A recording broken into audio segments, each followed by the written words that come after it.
저는 녹색연합에서 일하는 정기석이라고 합니다. 예.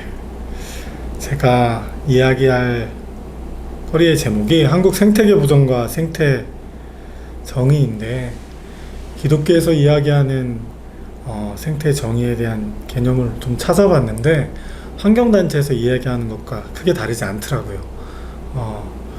정의롭지 못하다 보통 이야기를 할 때 소외되고 있는 생명, 그리고 이해당사자, 소외되는 이해당사자, 보통 저희는 환경단체에서 이야기할 때는 지역 주민이 우선 있을 수 있고요. 그리고 자연 생태계가 있을 수 있고, 지역 주민도 아니고 자연 생태계도 아니고, 보통 자연 이런 것들을 공공재라고 봤을 때 보통 일반 시민, 이렇게 볼 수 있을 것 같아요. 제가 몇 가지 사례를 좀 준비를 했고 이야기를 좀 드리겠습니다. 이게 이런 일들이 있었고 이걸 이렇게 막았다, 이런 얘기까지는 아니더라도 많은 분들이 아실 만한 내용일 수도 있을 텐데, 우선 4대강 사업에 대해서 이야기하려고 합니다. 제가 한 페이지를 지금 넘겼습니다.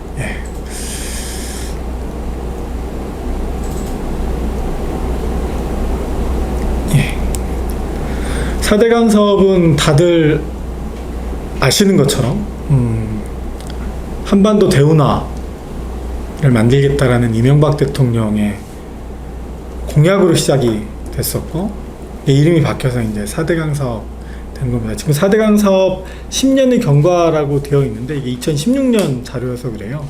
2016년 자료여서 그렇고, 쭉 보시면 아시겠지만 이게 아마 공유가 됐을 텐데, 대운하를 만들겠다라고 발표했고 시민들이 또 반대를 했고, 그러다가 또 4대강 사업을 한다고 이야기를 했고,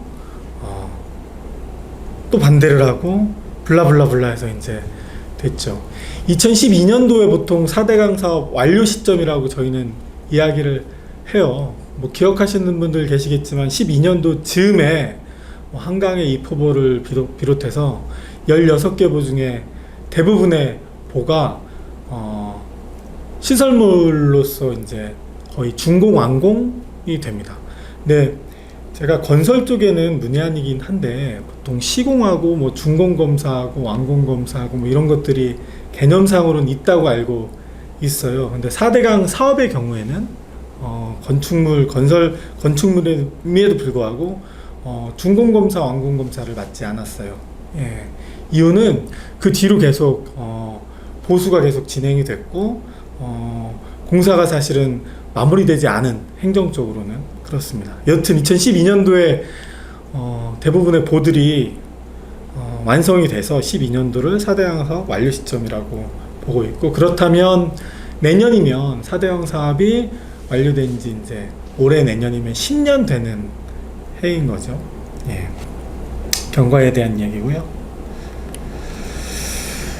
4대강 사업 이제 다 아시는 내용인데 이제 오래된 얘기니까 환기하는 차원에서 들어주시면 좋을 것 같습니다. 4대강 사업을 처음 시작할 때 정부가 가뭄을 막겠다, 홍수를 막겠다 라고 해서 시작을 했습니다. 지금 이 표가 가뭄 피해 지역, 홍수 피해 지역 이렇게 되어 있는데, 이게 이제 국토해양부, 국토해양부에서 지금은 이제 이름이 좀 바뀌었죠. 국토부 자료입니다. 그리고 오른쪽은 강 4개에 16개 보가 위치하고 있는 지역이에요. 이 그림이 의미하는 바는 이런 거예요. 홍수 피해 지역은 파란색 그림인데 짙은 그림이 홍수가 많이 나는 곳이죠. 그러면 강원도 동해안 쪽을 선으로 해서 홍수가 많이 나는 지역, 그리고 충청 내륙 지역 이렇게 되어 있어요. 이 말은 그 4대강 사업이 진행됐던 지역과 홍수 피해 지역은 겹치지 않는다. 그리고 왼쪽은 붉은색으로 가뭄 피해 지역이라고 되어 있는, 붉게 되어 있는 게 가뭄 피해 지역이에요.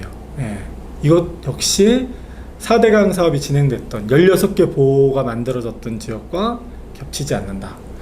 정부는 4대강 사업 하면서 우리 강을 16개 보를 만들어서 일종의 댐이죠. 거기다 물을 가둔 다음에 물을 가둬서 그 댐으로 인해서 홍수 피해를 저감하겠다라는 거고요. 그리고 그 댐에 물을 가둬서 가뭄이 나면 이용하겠다라는 겁니다. 근데 실제로는 겹치지가 않는 거죠. 이야기를 굉장히 많이 했어요. 2008년, 10년, 11년 4대강 사업이 진행되기 전까지 그냥 가뭄 홍수 지역하고 상관이 없는데 왜 짓냐, 보를 만드냐라는 얘기들을 했습니다. 또 하나가 수질 개선이었죠. 수질 개선. 수질을 개선하겠다. 지금 자료로 되어 있는 게 2012년 녹조 라떼 녹조 제거 대책이라는 그림으로 되어 있는 때가 12년도면 대통령이 이명박 전 대통령일 때고 13년도에 4대강 사업 감사가 있었는데 이때는 박근혜 대통령 때입니다. 14년도도 박근혜 대통령 때고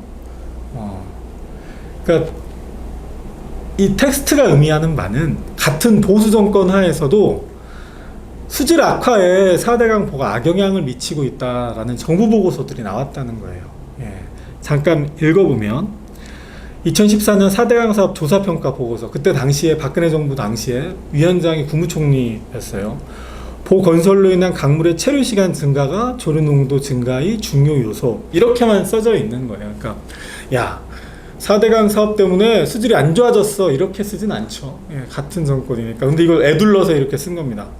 보 준설로, 보 건설로 강물이 이제 안 흐르는 거죠. 정체하기 때문에 이게 조류 농도를 증가시킨다. 근데 이건 상식적으로 맞는 거죠.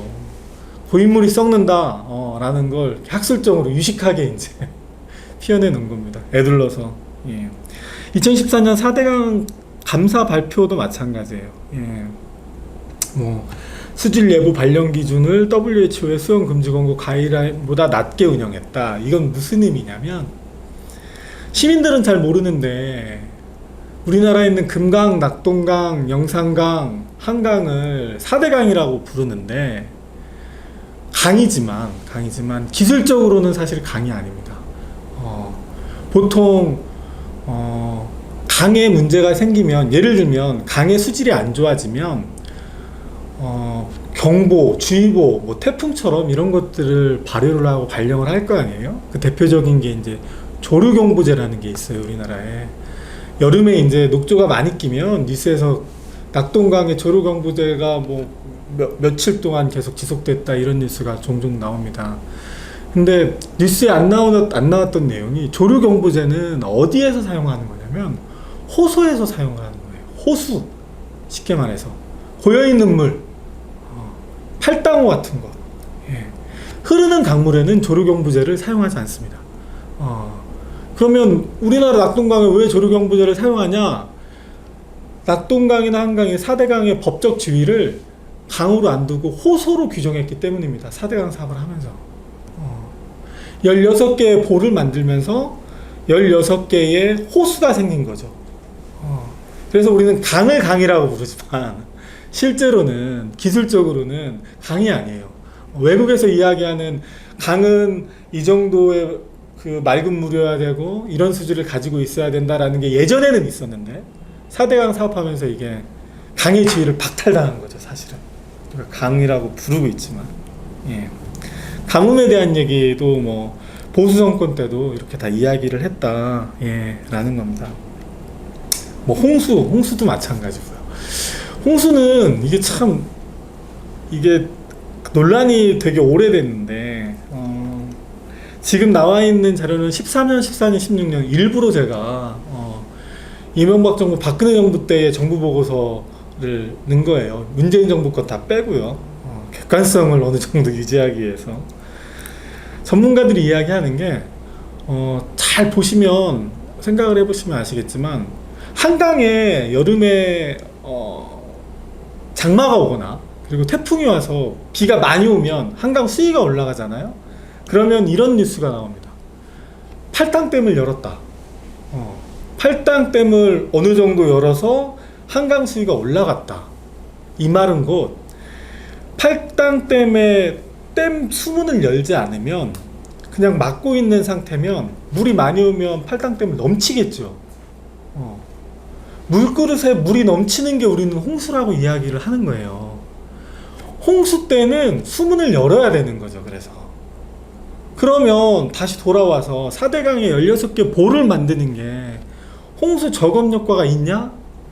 그때 당시에 4대강 사업을 추진했던 사람들은 물그릇을 키우니까, 준설을 하니까 홍수에 효과가 있다라고 얘기하지만, 기본적으로는 이 보라는 건, 댐이라는 건 홍수 때는 장애물이 되는 겁니다.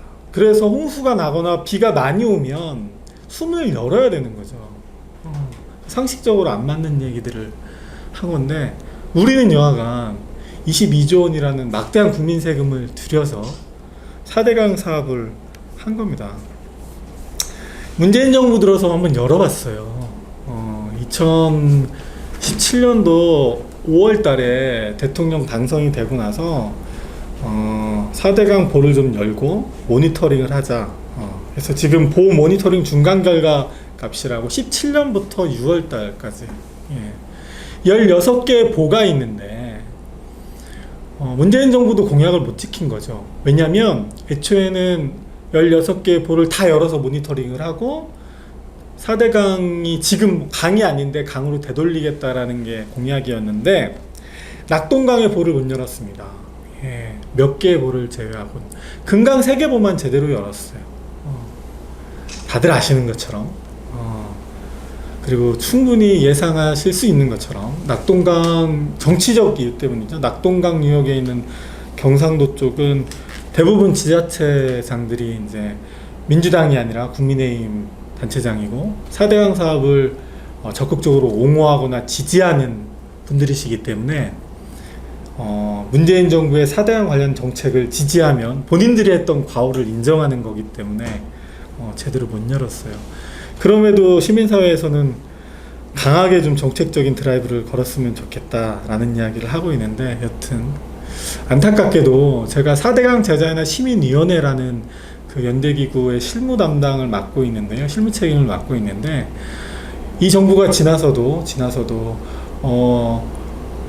4대강 5개 보, 금강 3개 보와 영산강 2개 보를 어떻게 처리하겠다 발표를 했거든요. 3개는 해체, 2개는 추가 모니터링. 근데 문재인 정부가 지나서도 안 될 것 같아요. 비슷한 예를 하나 들게요. 천수만 아시나요? 천수만? 혹시? 선생님들? 천수만이라는 엄청난 충남에 간척지가 있습니다.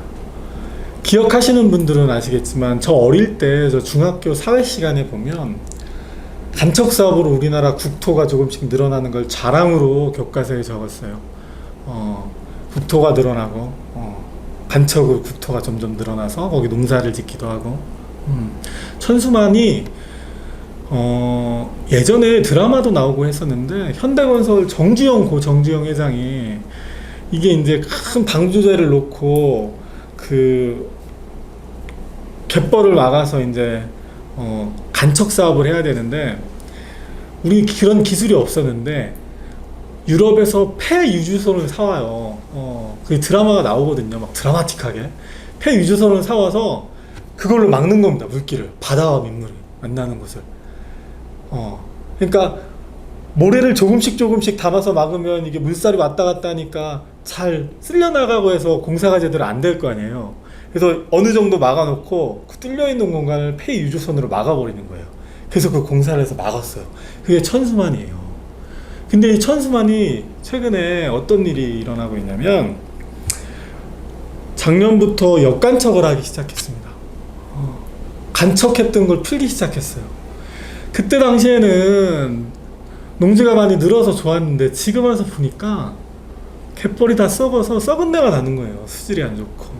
그 인근의 강에 영향을 미쳐서 해수 유통을 시켜야겠다라고 해서 지역 주민들이 야, 더 이상 이렇게는 안 되겠다 해서 충청남도에 요청을 하고 그 중앙정부에 얘기를 해서 우리나라 최초로 역간척이 시작이 됐습니다. 이 이야기를 왜 드리냐면, 4대강에 16개 보가 있잖아요.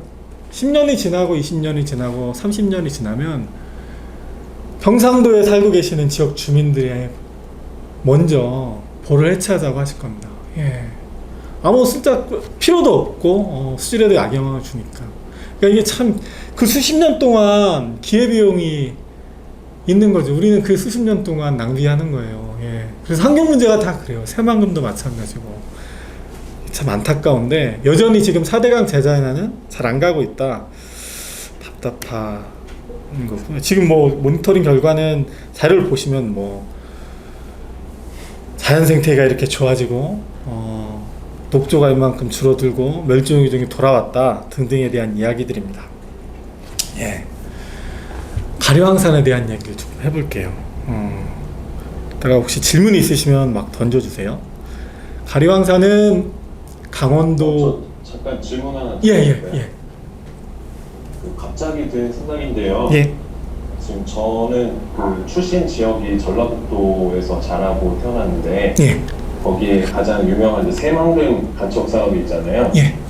네, 그 간척 사업이 지금 계속 문제가 돼가지고 바닷물을 이제 다시 내보내야 된다라는 이제 이런 이야기를 많이 하고 있는데 제가 드리고 싶은 질문은 지금의 간척 사업이 문제가 되는 이유가 뭔가 고려 시대에 지금의 강화도 땅을 이제 조금씩 간척해가지고 지금 땅이 넓어진 것으로 강화도 땅이 넓어진 것으로 알고 있는데 거기서 또 수확하는 쌀이 되게 비록하다라는 이제 이런 이야기도 많이 있고 한데 지금의 간척 사업과 그 예전에 뭐 저희 선조들이 해왔던 간척 사업하고의 큰 차이가 있을까요?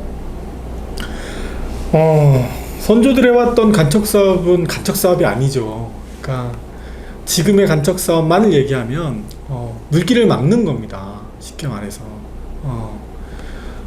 우리나라에는 섬진강을 제외하고 한강, 낙동강, 한강과 섬진강은 낙동강, 영산강, 금강에 하구 뚝이 있어요. 예, 혹시 아시는지 모르겠는데 하구 뚝이 있다는 건 바닷물과 민물이 왔다 갔다 하는 걸 막는 거예요. 예. 예전에 조류의 그러니까 그 조수간만의 차이로 조간대에서 어느 때는 갯벌이 되고 어느 때는 물이 들어오잖아요. 갯벌이 된 상황에서 거기에 구조물을 만드는 거예요. 간척 사업은. 그래서 썰물 밀물 때 물이 더 이상 안 들어오게 막는 거죠. 근데 그렇게 하면 예전에는 썰물 밀물 때문에 바닷물이 찼던 곳이 이제 계속 갯벌이고 거기에 흙을 갖다서 매립을 하면 그냥 땅이 되니까 국토가 넓어져 라고 생각을 해서 이제 우리가 간척 사업을 했는데 봤더니 구조물로 갯벌을 막아놨더니 두 개가 왔다 갔다 하자니까 썩는 겁니다. 다 쉽게 말해서 땅이 갯벌의 생명체들이 썩는 거고 예전에 선조들이 했던 건 아주 천천히 그냥 넓혀가는 형태로 가는 거죠. 그리고 해수유통, 새만금 해수유통 이야기하는 게 해수유통을 시킨 다음에 일부는 이제 조수간만으로 왔다 갔다 하고 또 일부는 또 매립한 매립지가 또 있고 뭐 이런 것들이 지금 보통 이야기하는 고려시대 강화도 이야기하는 그게 가능할 텐데 우리는 무조건 다 막아버렸어요. 예. 해수유통을 못하게 막은 거죠. 예. 그래서 여튼 말씀하신 것처럼 새만금도 해수유통을 하기로 결정을 했죠. 그러니까 그 말은 곧 바닷물과 민물이 왔다 갔다 하지 않으면 갯벌이 바닷물에 쓸려 나갔다 또 밀려 나갔다 하지 않으면 그 지역 생태계가 다 죽는다, 땅이 썩는다. 예, 이걸 증명하는 거라고 보시면 될 것 같아요. 예. 가리왕산 이야기를 해볼게요. 가리왕산 정선에 있어요. 예, 이거 뭐 주요 경과 2011년도 평창 동계올림픽 확정됐고 쭉쭉쭉쭉 나옵니다. 어쩌고 저쩌고 하는데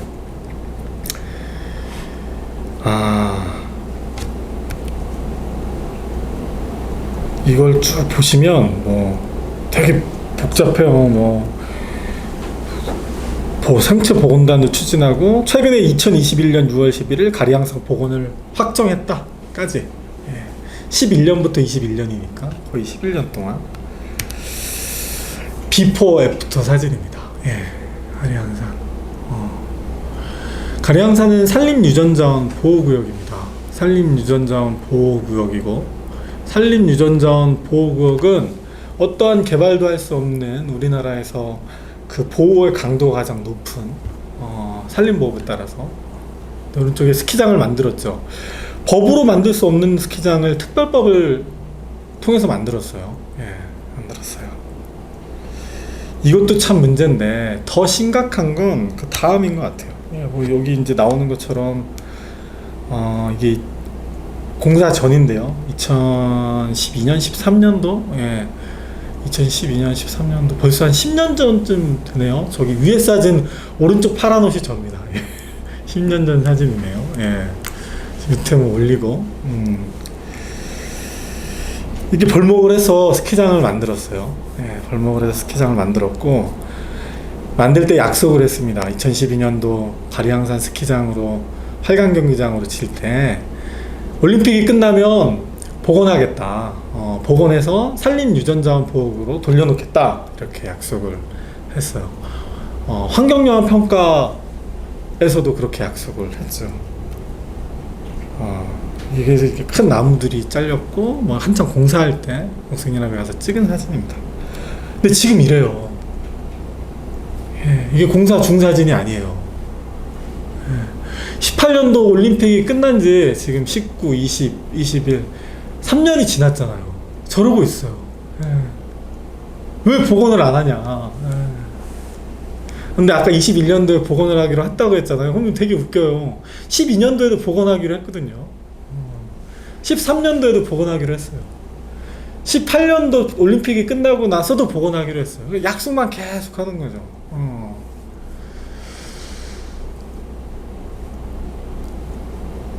보통 이 국제 경기, 그러니까 올림픽이나 우리 이제 월드컵도 했잖아요. 경기장이나 이런 거 만들 때 5대5로 매칭합니다. 보통 5대5로 지방비가 50%, 중앙정부비가 50%. 88 서울올림픽 때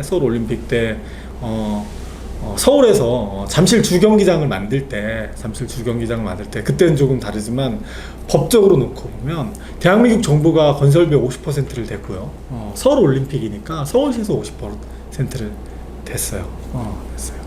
근데 이 동계올림픽을 할 때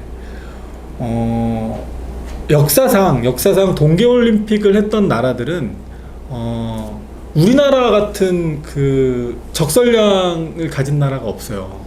눈이 이렇게 적게 오는 나라에서 동계올림픽을 한 예가 없는 거죠.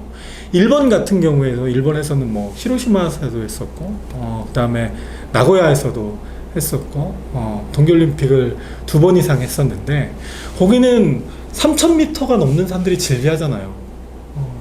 우리나라 남한에서 제일 높은 산 1,900m 정도 다 잡아도 한라산 2,000m가 안 돼요. 상시적으로 적설량 눈이 계속 있는 곳에서의 동계올림픽이 가능하겠죠. 근데 인위적으로 스키장을 만들고 인위적으로 활강경기장을 만들고 활강경기는 특히는 스키가 쭉 내려올 때 평균 시속이 한 160km 정도 된대요. 최고 속도가 160km 정도 돼요. 일반인이 탈 수 없어요. 그럼 만들고 뭐 할 거니? 6천억 정도 든다는데 만들지 마. 동계 유니버시아드 대회를 할 때 무주 경기장이 있거든요. 무주에 활강 경기장이 있어요. 좀 부족하긴 해도 그거 좀 보완해서 쓰자고 했었을 때 안 된다고 그랬어요. 평창 동계올림픽인데 어떻게 무주에서 하니? 평창이라는 이름이 있는데 용평에도 스키장이 있잖아요. 원래 있었던 스키장 좀 이렇게 해서 하면 안 되니? 안 된대요. 무조건 새로 만들겠대요. 그래서 만들어 놓고 만들기 전에는 복원하겠다고 해놓고 근데 아까 5대5라고 했잖아요. 예산이. 근데 이번 평창 동계올림픽은 7대3이었어요. 억지로 이 경기를 유치하면서 김연아가 프레젠테이션 했죠. 그때 그리고 이제 막 삼성 이건희 전 회장도 가서 이제 조직위원장으로 가서 막 축제처럼 하고 난리가 났었어요. 근데 환경단체에서는 정말 답답했던 게 야 우리나라에서는 동계올림픽을 할 수 있는 곳이 아닌데 한다고 왜 저렇게 난리니? 결국 이렇게 된 거죠. 강원도는 원래 저희가 땅이 산림청 땅이니까 강원도는 복원을 한 다음에 산림청한테 돌려줘야 돼요. 2018년 올림픽이 끝난 다음에 빌린 거니까. 근데 지금까지 버티고 있는 거죠. 지역 주민들을 앞세우고 있어요. 정성 국민들이 올림픽 유산을 남기겠다라고 저러고 있어요. 예. 누구도 책임지지 않아요. 예. 저렇게 버려지는 겁니다. 누구도 책임지지 않는다. 자꾸 이제 안 되는 이야기만 하니까 좀 우울하시죠? 근데 제목이 이제 생태정의인데 정의가 제대로 구현이 안 되고 있는 사례들만 모아봤습니다. 제가. 예. 설악산입니다.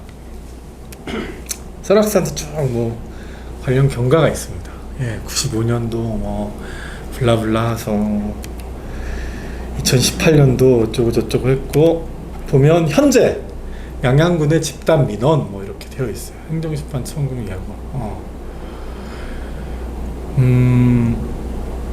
설악산은 5개의 보호구역으로 겹쳐서 보호되고 있는 것입니다. 국립공원이 하나 있어요. 그리고 백두대간 보호구역이기도 해요. 이건 백두대간 보호에 관한 특별법이 있습니다. 예, 2가지고요. 그리고 국립공원 했죠. 국립공원, 백두대간 보호구역. 그리고 생태경관 보전지역이기도 해요. 유네스코 생물권 보전지역이기도 해요. 예, 그리고 산림유전자원 보호구역이기도 해요. 그리고 또 하나가 IUCN에서 정한 1A라는 보호구역, IUCN이라고 국제기구가 있어요. 네, 거기서 이제 전 세계적으로 뭐 자연환경에 대해서 이제 평가를 해서 1A면 절대 보존해야 되는 곳이야, 이렇게 정해놓은 곳이에요.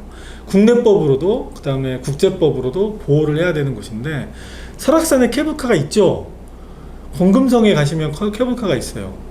그건 박정희 정부 때 설악산이 국립공원으로 지정되기 이전에, 예, 문화재 보호구역으로 천연기념물로 지정되기 이전에 이제 만들어졌었던, 예, 있는데요. 채팅이 있는데 혹시 채팅도 좀 확인해 주세요. 질문이실 것도 같아요. 예. 그 5개의 이제 가리양산의 보건약수만 계속되는 가운데 예산이 편성되고 있는지 궁금하네요. 예, 그 얘기를 안 드렸죠. 원래 강원도가 아까 말씀드렸던 것처럼 복원을 해서 돌려줘야 돼요. 근데 이게 되게 웃긴 게, 가리양산 뿐만 아니라 평창 동계올림픽을 하면서 많은 시설물들을 졌어요. 뭐 아이스하키 경기장도 졌죠. 쇼트트랙 경기장, 그 다음에 스피드스케이트, 뭐 빙상장, 뭐 되게 많은 시설물들을, 실내 스포츠 시설물들을 졌어요. 강릉에 빙상장만 2개예요. 2개. 강릉 인구를 따지면 이게 미친 짓이지 라고 얘기가 될 정도로, 올림픽 끝난 다음에 안 쓰잖아요. 그래서 올림픽 끝난 다음에 그 공개 입찰을 해서 제안을 해서 가장 현실적으로 받아들였던 게 그 수산물 창고, 동해안에서 잡힌 이제 오징어나 이런 걸 냉동 창고로 사용하는 안이 거론이 됐었어요. 근데 그걸 이제 강원도가 수용하려고 했는데, 이게 공개가 되니까 쪽팔리죠. 창피할 거 아니에요. 그 수많은 반대를 무릅쓰고, 예를 들어서 빙상 경기장 중에 하나는 목동 아이스링크나 서울에 있는 거 하나 하자, 이렇게 제안을 사람들이 막 했었거든요. 근데 그런 거 안 하고 다 강원도에다 다 때려졌잖아요. 그래서 지금 이제 유지관리 비용을 강원도가 져야 돼요. 강원도가 져야 되는데, 처음에 가리양산 복원 예산도 유지관리 비용에 포함을 시키려고 했었어요. 근데 산림청하고 중앙정부, 그때 당시 문체부 등등해서 안 된다고 그랬죠. 시설물 유지관리는 니들이 내야지, 우리가 채집되잖니, 원래의 약속이었어. 그래서 가리양산 복원 예산은 강원도가 만들어 부담해야 되는 게 맞아요. 근데 실제로는 강원도가 배째라고 할 공산이 크죠. 그래서 어쩔 수 없이 나중에는 중앙정부가 돼야 될 것 같기도 해요. 그러면 이제 강원도 도민이 아닌 여러분들, 전국에 있는 시민들이 세금을 통해서 충당을 해야겠죠. 잠깐 다른 얘기 하나 드릴게요. 그 국민체육진흥법이라는 게 있어요. 그게 뭐냐면, 서울 올림픽 때 만들어졌던 시설물들을, 그때 당시에는 우리나라가 참 지금과 같은 민주주의 국가의 어떤 시스템이 좀 부족할 때잖아요. 전두환 정부 시절에. 그래서 올림픽 기금이라는 돈을 모아서 올림픽을 치렀어요. 성금도 막 내고 했다고요, 그때. 그래서 그 기금을 관리하는 법이에요. 그래서 그 기금을 통해서 88 올림픽 그 이후에 이제 그 사후 관리 비용도 그 기금을 통해서 내요. 종로에 가면 올림픽 생활기념관이라고 있어요. 그런 것도 다 올림픽체육진흥기금으로 다 하는 건데, 꼼수를 부려요, 강원도가. 잊을만 하면 한 번씩. 강원도 지역구 국회의원들이 있잖아요. 그 국회의원들이 올림픽, 그러니까 국민체육진흥법 개정안을 자꾸 발의를 해요. 뭘로 개정안을 발의하냐면, 그 법에 서울올림픽은 등등해서 서울자가 들어가거든요. 이걸 지우자는 거예요. 이걸 지우면 올림픽 시설물은 이 기금을 통해서 관리 운영할 수 있다. 그러면 나중에 어떻게 되겠어요? 평창 동계올림픽 시설물도 그 기금으로 관리를 하겠다는 거죠. 그럼 강원도는 돈을 안 대고 중앙정부 예산으로 아니면 기금으로 손 안 대고 코를 풀 수 있죠. 이런 시도를 계속해요. 한 잊을만 하면. 재작년에도 그런 시도를 했었어요. 그래서 막 달려가서 이제 국회 가서 막 로비해서 막아내기도 하고 그럽니다. 예. 그래서 예산 편성 안 돼 있어요. 예. 그래서 계속 이러고 있는 겁니다. 다시 설악산으로 돌아와서, 설악산은 이렇게 5개의 보호구역으로 겹쳐져 있는데, 이명박 정부 때 보호구역은 그대로 내비두고 시행령만 고쳐요. 그러니까 환경부에서는 자연공원법이라는 게 국립공원하고 뭐 생태자연도 등등해서 보호구역을 관할하는 법이거든요. 이 법은 국회에서 개정을 해야겠죠.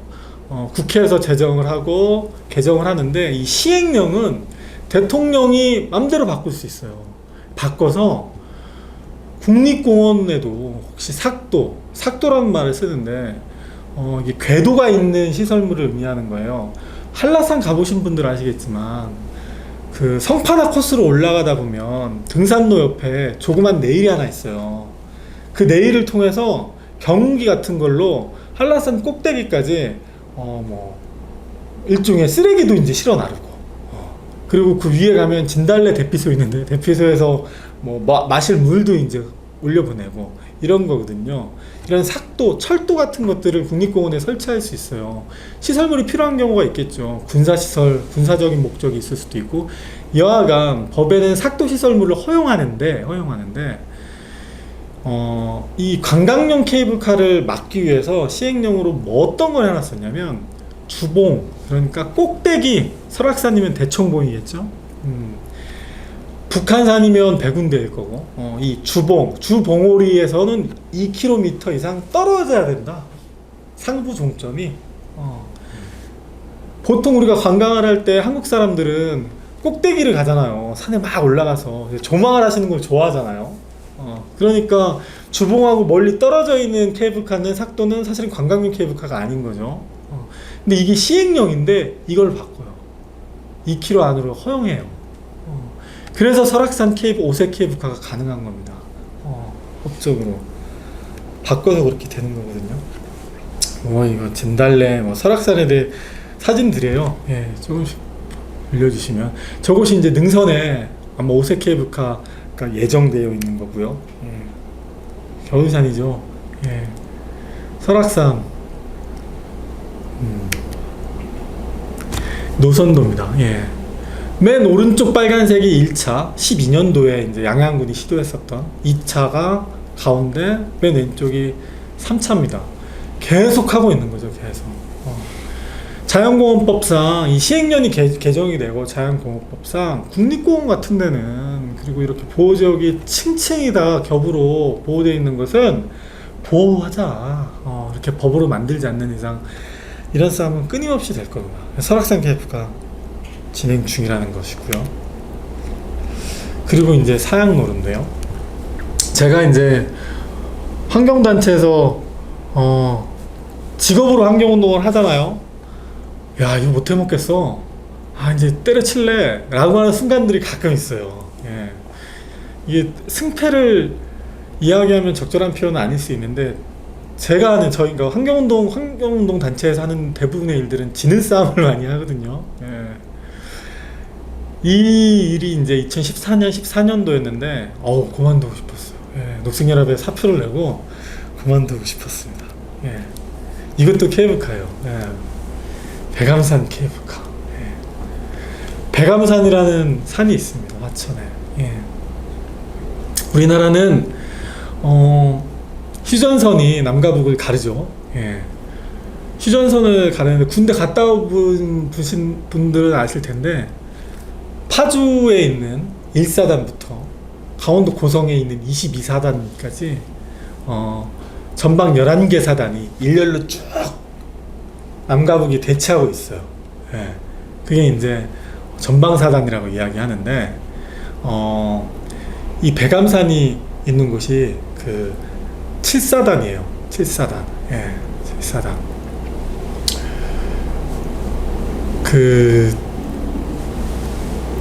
혹시 비목이라는 가곡 아세요?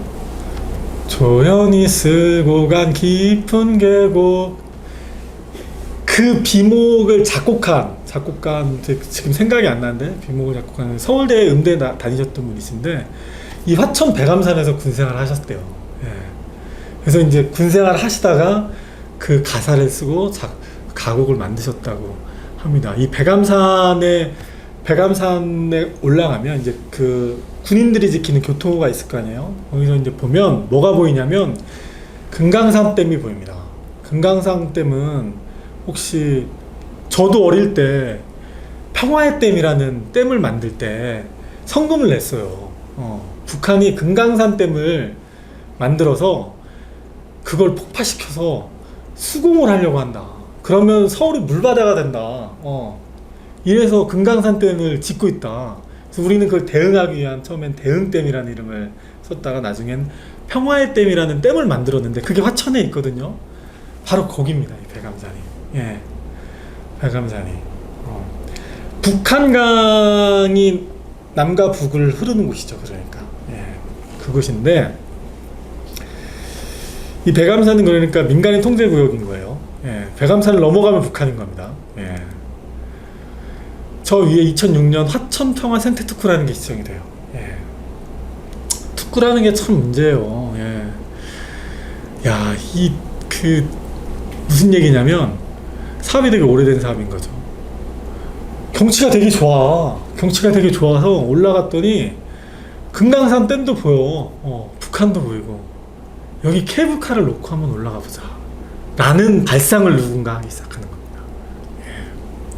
그래서 평화특구로 평화 생태특구라는 걸 지정이 되고 문체부에서 이제 예산을 확보해서 케이블카를 만들려고 하고 있고 여기 쭉 보면 환경영향평가 협의 완료되고 근데 11년도에 이 케이블카 노선지하고 2km 떨어진 곳에 사양로로가 찍혀요. 국립과학원이 이제 무인 카메라를 설치했는데 사양로로는 천연기념물 216호이기도 하고요. 217호가 사냥이니까 16호 맞을 것 같아요. 예. 멸종위기 야생동식물 1급이기도 해요. 우리나라에서 한 60개체, 70개체 살아있다고 추정합니다. 예. 대부분 다 DMZ, 비무장지대 안에 살고 바깥에 있는 곳은 그냥 거의 없다고 보는 거죠. 예. 추정을 해요. 혹시 똑똑 교순이라고 들어보셨어요? 예전에 고성에 22사단 했을 때 이제 북한군 병사가 우리나라 군부 부대 와서 똑똑똑똑 기순했다고 똑똑 기순이라는 기순이 있는데 거기 가면 이제 철책이 뚫려 있고 막 야 이거 난리 났어 이렇게 이야기하는데 실제로는 밀렵군들이 들어가요. 비무장지대에. 그래서 화천, 인제, 고성, 철원 이런 곳에 보면 철책이 뚫려 있어요. 밀렵군들이 왔다 갔다 하는 곳이 있어요. 사양로로는 크게는 수컷이 3억 원 정도에 밀거래 됩니다. 무스크라고 하잖아요. 암컷은 바로 죽여요. 예, 사양이 없어요. 예. 왜 죽이나 모르겠어요. 근데 아무튼 수컷도 사양을 채취해요. 이 사양을 인력으로 채취해서 화장품도 만들고요. 예. 그래서 무스크 향이라고 있잖아요. 약재로도 쓰고요. 예. 우리나라에서는 한 3억 정도 거래가 된대요. 예. 그러면 이제 로또죠. 예. 그래서 아무튼 멸종이 된 녀석이에요. 그래서 이제 민간인 통제 구역에 조금씩 사는 녀석들인 거죠. 근데 이 사양로로가 발견이 됐으니, 야, 환경단체들에서는, 야, 이거 추가 조사해. 그래서 결국 아무튼 2013년도 4월 달에 조사를 합니다. 추가 조사를 해요. 예. 추가 조사를 해서 제가 그때 설치를 했거든요. 거기가 이제 지뢰지대예요. 미약인 지뢰지대. 그래서 군인들이 3km, 그러니까 3m, 3m, 6m 정도, 길게 잡아서 한 폭 10m 정도를 꼭대기까지 지뢰 제거를 했어요. 그러면 우리가 산을 올라갈 때 꾸불꾸불 올라가잖아요. 꾸불꾸불 올라가는데 이 카메라 34대를 설치를 하는데 일직선으로만 가야 돼요. 제가 녹색연합에 있으면서 웬만큼 산을 타는데 평생 이렇게 힘든 산은 처음이었던 것 같아요. 일직선으로만 계속 가서 여하간 이 이제 지도가 나오는데 제가 표시를 할 수 있을지 모르겠어요. 이 왼쪽에 이제 점으로 파란색으로 점 4개가 일직선으로 있어요. 그게 이제 이 케이블카 노선의 기둥 4개입니다. 원래 보통 케이블카는 균일하게 기둥이 돼야 되는데 가운데는 왜 못 나왔냐면 가운데 큰 바위벽이 있어요. 그래서 이제 거긴 놓을 수가 없어서 이 4개를 통해서 상부 종점, 하부 종점, 기둥 4개, 이 케이블카 노선도인 거예요. 예, 여기가 다 비무장지대입니다. 예. 와, 근데 제가 사양로를 찍었어요. 사진 4장을 찍었어요. 34대 카메라 설치하면 보통 한 대에 45일 동안 카메라 찍었거든요. 그러면 이제 이게 바람이 불거나 하면 움직임이 있으면 찍어요. 어떤 거는 10,000 몇 장씩 찍힌 것도 있어요. 보통 한 2,000장, 3,000장 찍히는데 그 중에 딱 4장 찍혔어요. 이거 보고 나서 이때 당시에 확인을 할 때 화천군이 운영하는 펜션에 화천군 공무원들이 있었고 제가 있었고 환경부 공무원이 있었고 과학원 공무원, 연구자들이죠. 국립공원 공단의 국립공원 연구원에도 연구자들이 숨을 지키면서 그걸 한 장 한 장 넘겨봤어요. 예. 아침 9시에 시작해서 새벽 4시까지 계속. 근데 이 새벽 4시쯤에 이걸 발견합니다. 예. 이게 좀 연달아서 좀 넘겨주세요. 연달아서 가는 거예요. 예. 이 마지막에 사양로라는 게 확실히 하죠. 그 등 쪽에 이제 하얀색 점이 있고요. 예. 그리고 가슴 쪽에 하얀색 털이 있어요. 줄. 누가 봐도 사양로입니다. 저 정도는. 근데 이걸 이제 단체에 가져와서 공유했더니 비웃더라고요. 야, 얼굴도 못 찍은 거냐? 얼굴 못 찍었어요. 여하간 케이블카 노선에서 사양로를 발견한 겁니다. 케이블카 노선, 직선으로 우리 카메라 설치를 했으니까. 근데 이게 어떻게 됐을까요? 이것도 해피엔딩이 아니에요. 새드엔딩이에요. 케이블카가 만들어졌어요. 예. 케이블카가 만들어졌고 만들어진 지 꽤 됐죠. 이게 이제 13년, 14년이니까 18년에 만들어져서 누가 쓰느냐? 아까 제가 말씀드렸잖아요. 백암산구 꼭대기에 교통호가 있다고. 그 전에는 이제 군인들이 계단을 통해서 올라왔어요. 무릎이 굉장히 안 좋죠. 군인들이 근무를 갈 때 이 케이블카를 타고 근무를 가요. 문화체육관광부의 예산으로 만든 케이블카를 채사단 군인들이 타요. 군인들이 탈 수 있죠. 야, 그러면 국방부 예산으로 만들었어야지. 왜 관광용 케이블카를 만든다고 그 생쇼를 하고 전망대에서 설치하고.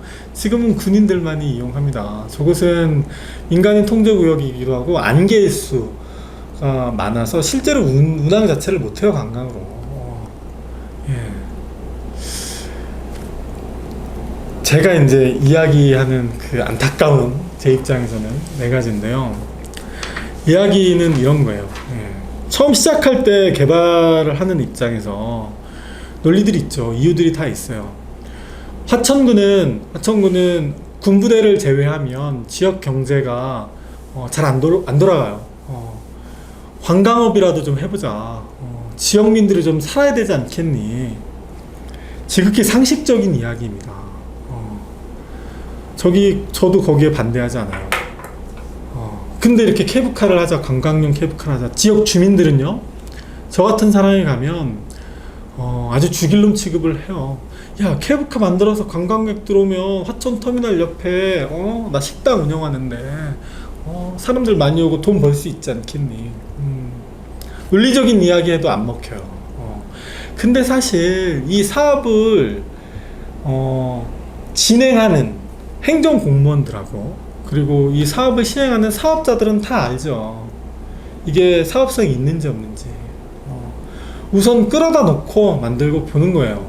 정치인들, 공무원들, 군수, 뭐 도지사 이런 사람들은 이걸 통해서 이제 표를 얻는 거고, 사업자들은 여튼 국민 세금으로 시설물을 만들면 사업을 하는 거니까 돈을 벌죠. 예. 설악산 케이블카도 마찬가지예요. 설악산 케이블카는 원하는 쪽에서는 야, 이게 관광용 케이블카가 훨씬 더 자연환경에 좋은 영향을 줄 수 있다. 걸어서 올라가면 사람들이 밟기 때문에 이게 다밥이라고 하는데, 밟아서 더 악영향을 주지 않니?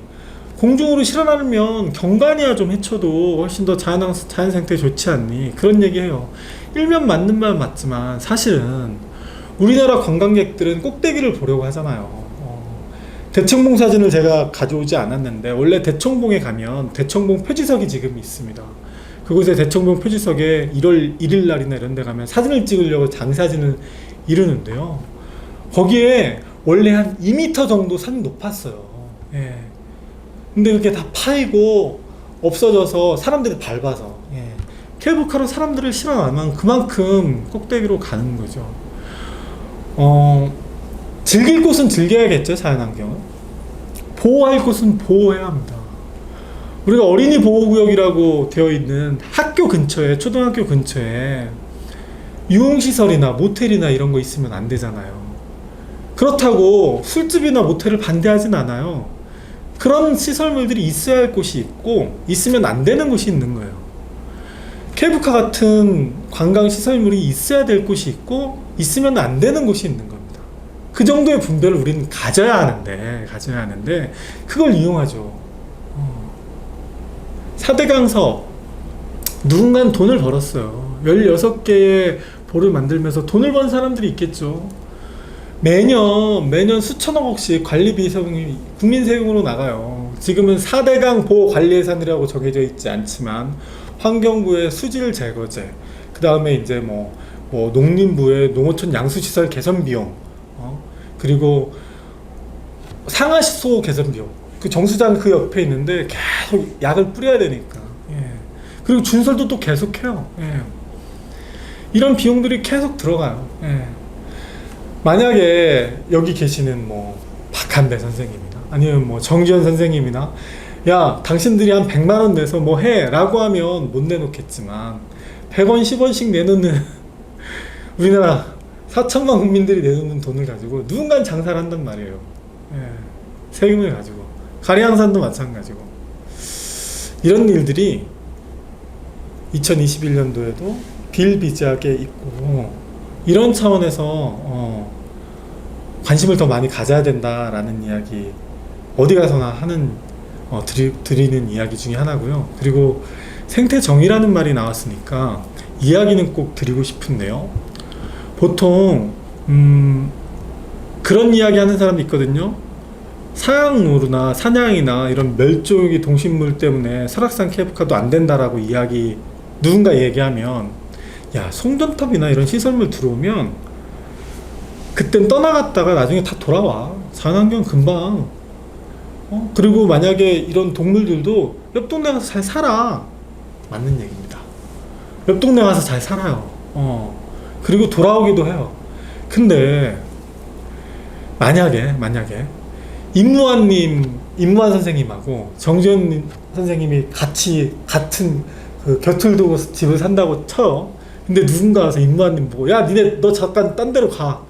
야, 나 여기다 뭐 질 거야. 이래서 임무한님 가족들이 정지현 선생님 댁으로 갖다 쳐요. 그럼 뭐가 일어날까요? 경쟁이 일어나고 싸움이 일어날 거예요. 모든 자연 생태도 마찬가지입니다. 동물들 움직여요. 이동해요. 이동하는데 서식지를 원래 자기가 살던 서식지를 벗어나서 다른 곳으로 가면 그곳에 살고 있는 녀석하고 경쟁을 하고 싸움을 하게 되고 누군가는 탈락을 하게 되는 겁니다. 그게 식물도 마찬가지인 거고 동물도 마찬가지인 거예요. 그래서 쉽게 어떤 시설물이 지나도 서식지 파괴 안 된다, 서식지 옮기면 된다 이런 말 하면 안 되는 거예요. 그 사이에서 경합이 일어나고 생태계 정의가 무너지기 때문입니다. 원래 1시간 이야기 하기로 하고 뭐 질의응답 이렇게 하기로 되어 있는데 우선 제 이야기는 이 정도로 마치도록 하겠습니다. 감사합니다.